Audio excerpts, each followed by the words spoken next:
Hey guys, how's it going? It is Sunday once again, and it's dark out. Got dark early because daylight savings and all that fun stuff. So how's everybody's weekend? Good? Everybody okay? All right. This week, meaning last week. Really, I played one show. I thought I was going to do more stuff, but I didn't. But, we'll talk about that, and then we'll talk about some other stuff, and then there you go.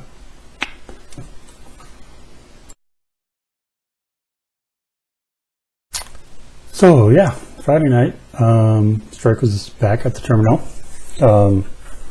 Post-Halloween show, we'll call it that. It was a Halloween show, even though it technically happened the day after. But there were costumes and whatnot, and it was put on, I believe it was put on by a band called Fiend Collective, which is a Misfits tribute band, and they were really good.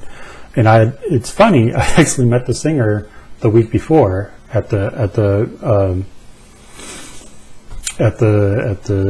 other show I was at, the one by the Masses and Stormbreaker and Digital Homestead. Thank you. I actually met the singer of Fiend Collective there because he was also running sound. So I got to chat with him a little bit. And then saw him actually perform last Friday night. And yeah, I'm not going to say I'm a huge Misfits fan. I think I only know the songs that Metallica covered. But it was good. It was, and they were in full makeup and regalia and whatnot. And it was good. It was good. So why don't we check some of them out. You can dance if you want to.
Yeah.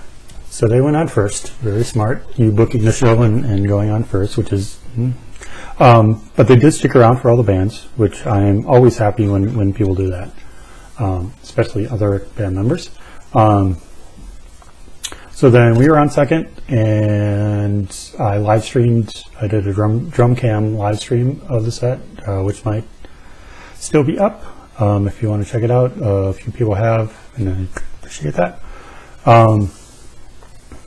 It was kind of haphazard, kind of last minute, so the phone is a little bit closer than I want it to be. So when I hit the crash that's right here, that's like really loud and kind of. But you can still hear everything. I mean, you can hear all of Timmy's jokes, at least, which is, the important part of a Strike show. And honestly, it is, oh my God, Strike shows are getting so much better. I don't know why. I don't know what the motivation is, but oh my God, they're just so much fun. They're just absolutely a blast. And I cannot wait until our run of shows, our Christmas tour in December, because that is going to be a blast and a half. So yeah, so we went on, had a great set, and there you go. Next up was a band that has 2 former Strike 13 members, including an original guitar player, and the drummer might be original, I'm not sure, Raja Singh. So yeah, let's check that, a little bit of them out, and then we'll talk about them.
So yeah, Paracha Sync. If you have the chance, check them out. They're good guys. They're a good band. If you ever want to hear Seek and Destroy in Spanish, they're the band for you. But they're cool. They're very cool. I like them. And really, I mean, that's really all I did this week. So that being said, I actually wanted to take this time to talk about some older local bands that I don't think are around anymore. I'm pretty sure aren't around anymore.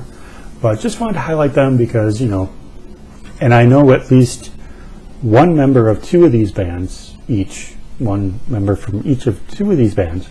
I know one I'm friends with on Facebook, the other one I know is on Facebook. I might be friends with them, but I'm not sure. Because, you know, once you get over a certain limit, you know you're friends with people, but you kind of forget a little bit. Yeah. Anyway, so why don't we dive into that a little bit, shall we? Now, the reason I chose these three bands in particular is because I have not that interesting stories, but I do have stories associated with each one of them. So let's start with these guys, Juggernaut. This is their album, I believe. As far as I know, it's the only album they put out. Black Pangadoa.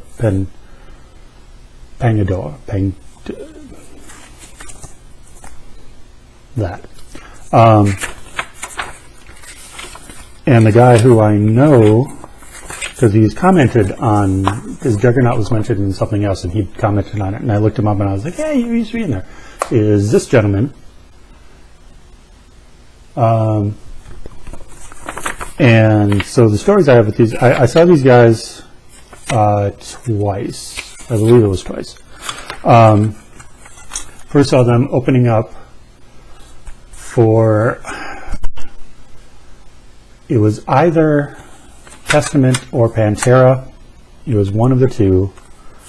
And I don't remember which, but I saw them and, you know, really, really liked them. Really dug it. And noticed probably, I don't know, a year later, maybe within a year later, they were headlining a show at Mirage, for those that remember the Mirage.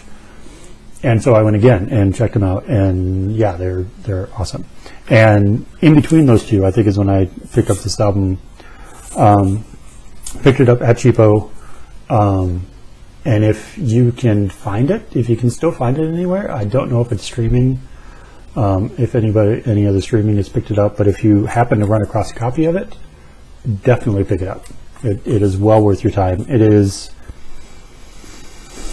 I don't know, you know, it's not metal in a traditional sense. It's definitely heavy, but it's very sparse.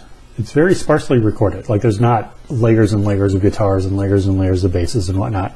It's you know, very much like the early Pantera stuff, meaning Cowboys. It's just guitar bass drums for instrumentation, and you can tell on the record it's just guitar bass drums. But that being said, it's still really, really cool. It's probably, I mean, it's an album I still listen to this day. And this came out in 95, I believe. 93. Yeah, 93. So, yeah, but yeah, it's still an album I listen to this day. Highly recommended. Now, we'll just do these in order, not break them up.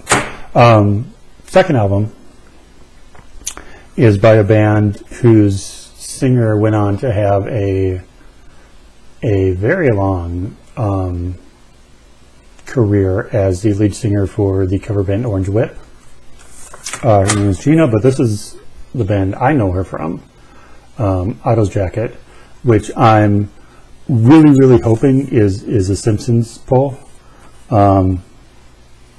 because that would just be, you know, way too good. So there is a very, very young Gina. the Simpsons poll being when they go to the festival, the Lollapalooza, Homerpalooza type festival, and Lisa says, "What's that smell?" And Bart said it, or one of the two asks, "What's that smell?" And the other one says, "It smells like Otto's jacket." Otto being the bus driver, for those of you who know the Simpsons. Anyway, my story with you guys is, so this came out in 97, right? 97. And it was shortly after that they were looking for a drummer. And my dad had gone to like some sort of holiday party where he either ran into Gina or ran into somebody who knew somebody. All I know is that I think it was the next day he came to me and he said, "Okay, I ran into somebody, they're looking for a drummer, they gave me a copy of the CD, listen to it, I've set up an audition on this date." Yes, I was 23 at the time, but, you know, I was not that outgoingly ambitious. So I went, and it was, I think, probably, trying to think, no, not my first time to a proper rehearsal space, because I had been in, because I think by that time I'd already been in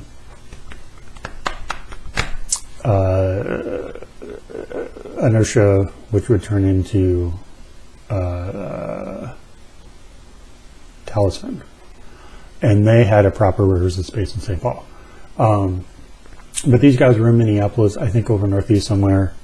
And I walk in, and I'm nervous because I'd never met these people, and I hadn't done, I mean, the only bands I played with really were people that I already knew.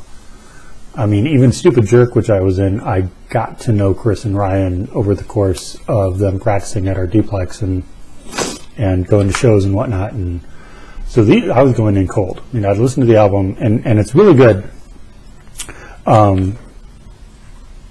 So I'd gone in, and I knew some of the songs, kind of, sort of. But, so went in, you know, and just did the best I could. And what I was 23. I could legally drink, but I hadn't picked up that habit yet, shall we say. And the fact that they were offering me shots of whatever kind of whiskey it wasn't Jack, it was something else, at this audition, which I believe was early afternoon. That kind of stuck with me a little bit. But I obviously didn't get the gig. But I continued to listen to the record because it's electric bass, drums, and acoustic guitar, and then Gina's vocals over it, and it is really, really fucking cool.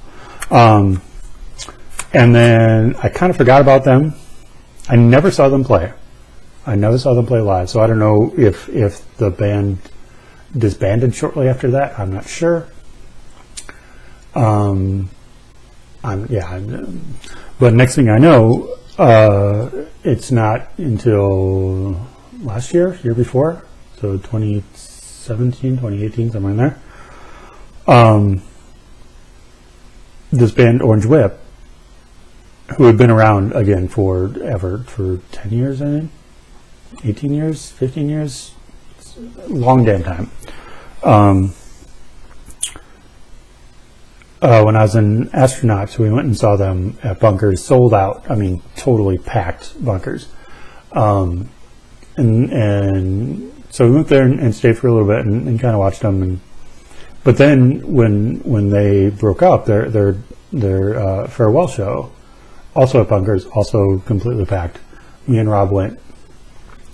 And it was only there that I kind of made the connection that, oh, that Gina is this Gina.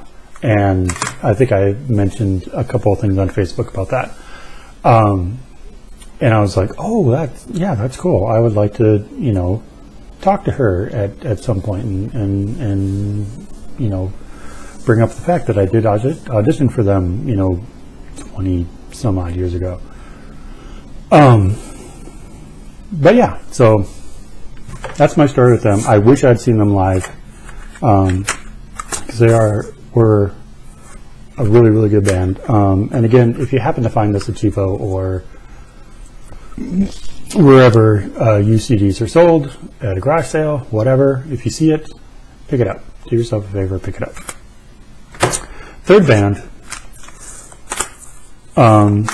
Okay, this was in about 99, I want to say.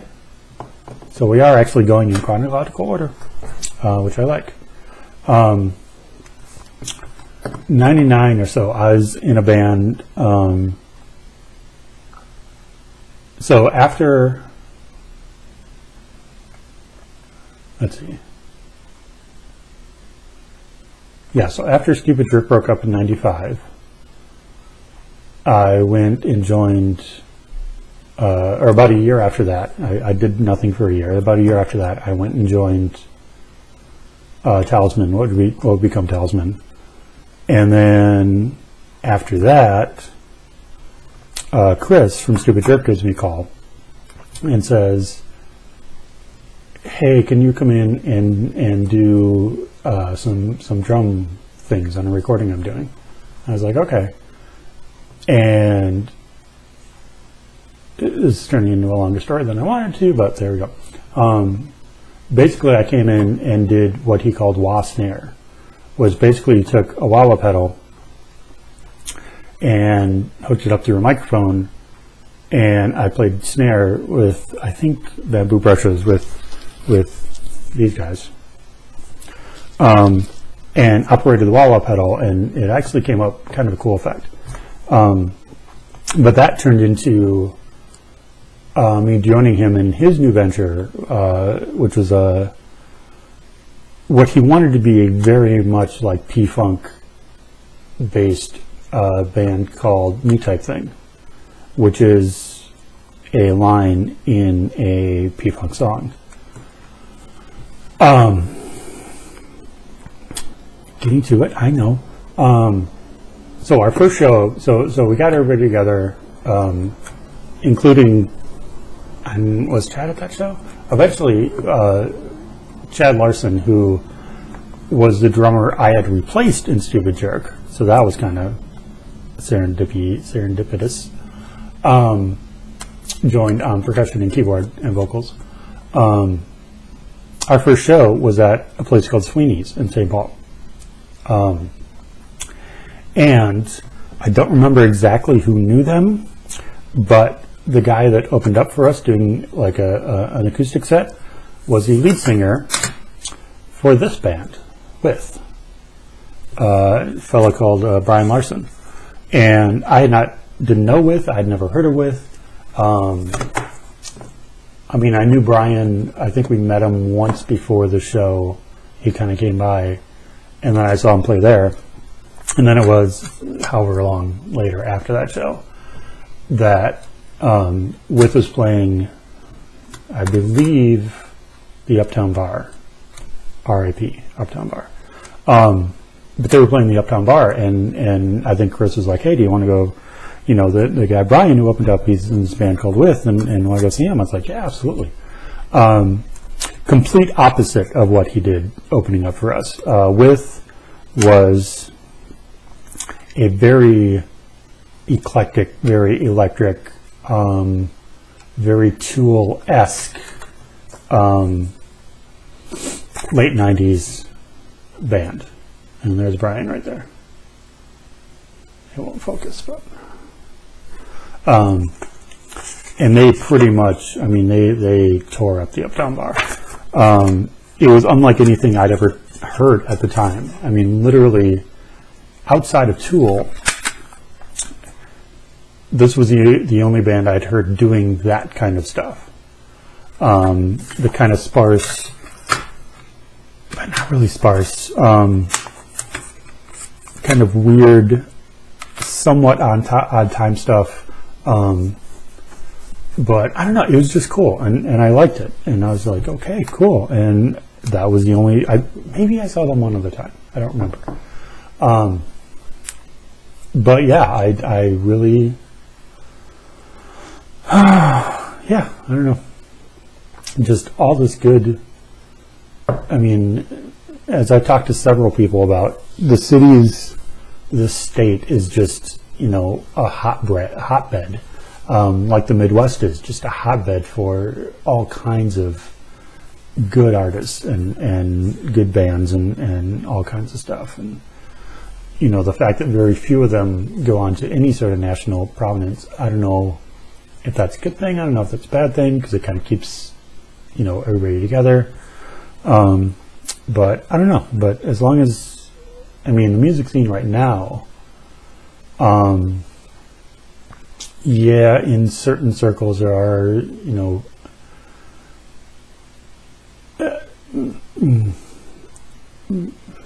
cliquey things, like everybody's kind of in their clique, and people that, you know, there are hard rock bands or metal bands that I talk to who don't know anything about like this metal scene over here. And then there are people over here that don't know about either of these two. And I mean, it should be more united, but it's all kind of cliquey. But that being said, it's all 90% of it. I'm not going to say all, but 90% of it is really, really good. And which is why I have no issues at all supporting it, because what are you going to do? So there you go. There you go. Let's talk about that. That is... So, I have other bands that I do want to talk about at some point, and I know there's at least one band that I'm probably going to do a whole video on, and they're still active as far as I know. But we'll talk about that later. And then the only other thing is the Midwest Metal Promotion interviews that I'm doing. I think we're going to do them once a month, and I looked at the date of the We Are Legion, Plague of Stars interview, and it's the 17th. So on the 17th of each month, hopefully, or right around there, is when we'll release them. I've got 3 more in the can that I did last week. I'm going to try to get at least 2, 3, maybe 4 this weekend, and have those, throw those together and do all that, have those ready to go. I might do another one at the end of the month, I'm not sure. Going into December, I'm sure there's some stuff, but November for me is really light, actually. I have no, as of right now, I have no gigs booked.